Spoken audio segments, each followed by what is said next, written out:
जय श्री कृष्ण. मी अभिजित गोरे from वाचन college of engineering Sangli. आता मी तुमचं झिरो टू हिरो या सिरीजमध्ये सहर्ष स्वागत करतो. तर उद्या म्हणजे 1 एप्रिल टू 21 एप्रिलपर्यंत 21 डेज चॅलेंज असणार आहे. त्याची ही सिरीज आहे. तर या सिरीजमध्ये पहिल्या दिवसाचा टास्क मी आज तुम्हाला असाईन करणार आहे. आता तुम्हाला पहिल्या 1 एप्रिलला काय करायचं आहे, कोणतीही एक मॉक टेस्ट घ्या. 2021, 2022, 2023 है ना. तुम्हाला जी योग्य वाटेल ती घ्या.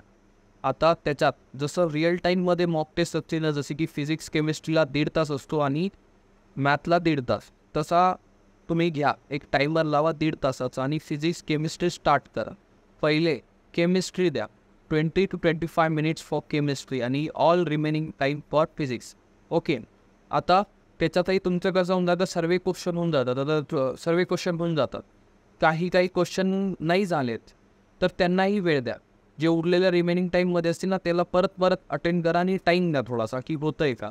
सर्व झाल्यावर जो जास्त टाईम टेकिंग वाटेल त्याला ऑन द स्पॉट सोडा आणि नंतर देण्याचा ट्राय करा. नंतरच्या 10 ते 12 मिनटात ते ट्राय करा. आणि तुम्हाला पुढचा विंडो ओपन करायची काही गरज नाही आहे. तुमचा टाईम संपल्यावर तो ॲटोमॅटिक जम्प करेल नेक्स्ट मॅथच्या विंडोला. आता मॅथच्या विंडोला जेव्हा जाल तेव्हा शांत व्हा, रिलॅक्स व्हा, कारण तुमचा माइंड असतो फिजिक्स आणि केमिस्ट्रीमध्ये. त्याच्यामुळे तुम्ही फुल्ली कन्फ्यूज होऊन जातात की यार, आता कधी कसं होतं की हार्ड क्वेश्चन येतो, मग तुम्ही कन्फ्यूज होऊन जाता, अरे हा क्वेश्चन खूपच हार्ड आला, तर तुम्ही डिमॉरलाइज होऊन जातात. तर डिमॉरलाइज होण्याची काही गरज नाही आहे.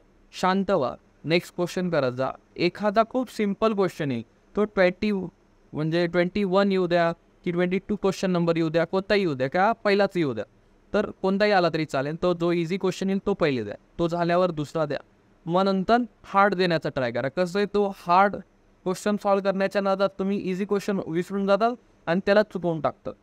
मॅथ आणि फिजिक्स खूप मॅटर करतं की CETमध्ये. ओके. केमिस्ट्री हा स्कोरिंग सब्जेक्ट आहे, सगळ्यांना 20-25च्या अबाऊज येतो. बट मेन जिथे कॉम्पिटिशन सुरू होती फिजिक्स आणि मॅथ, कारण मोस्टली फिजिक्स आणि मॅथमध्येच मुलं वीक असतात. ओके.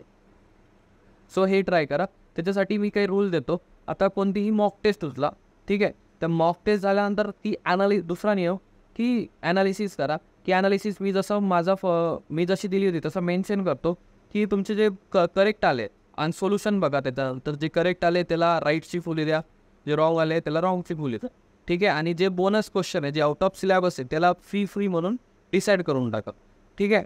आता मग तिसरा पॉईंट, तुमचे जे वीक पॉईंट्स आहेत ते नोट डाऊन करा. आता वीक पॉईंट्स म्हणजे तुम्हाला कोणते फॉर्म्युले आठवले नाही का ते बघा.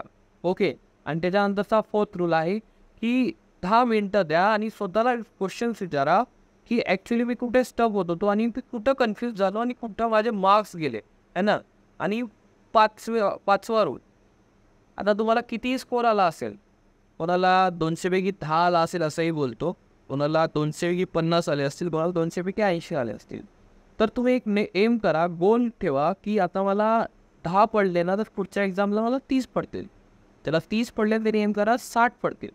तर 60 पडल्यानंतर त्यांनी टार्गेट ठेवा 80 पडायचं, 80 आले नाही 100चं ठेवा. आणि असं 20, 5, 10 मार्कांनी टार्गेट मोठं ठेवा. छोटं घ्या, डायरेक्टली मोठं घेऊ नका, तसं डिमॉरलाइज व्हायचं कारण असतं, जास्त मोठी गोष्ट झाली नाही तर. ओके. छोट्या गोष्टी डिसाईड करा, ठीक आहे. तर मी आता तर व्हिडिओ इथंच थांबवतो. आणि तुमचा काहीही स्कोर येत असेल तो माझ्या कमेंट बॉक्समध्ये तुम्ही कमेंट करा. आणि किंवा व्हॉट्सअप नंबर देतो, व्हॉट्सअप नंबरला डिस्क्रिप्शनमध्ये व्हॉट्सअप नंबर असेल, त्याला मला व्हॉट्सअपला TM केलं तरी चालेल. आणि काही प्रॉब्लेम येत असेल तर मला व्हॉट्सअपला टेक्स्ट करत जावं, ठीक आहे. Thank you so much.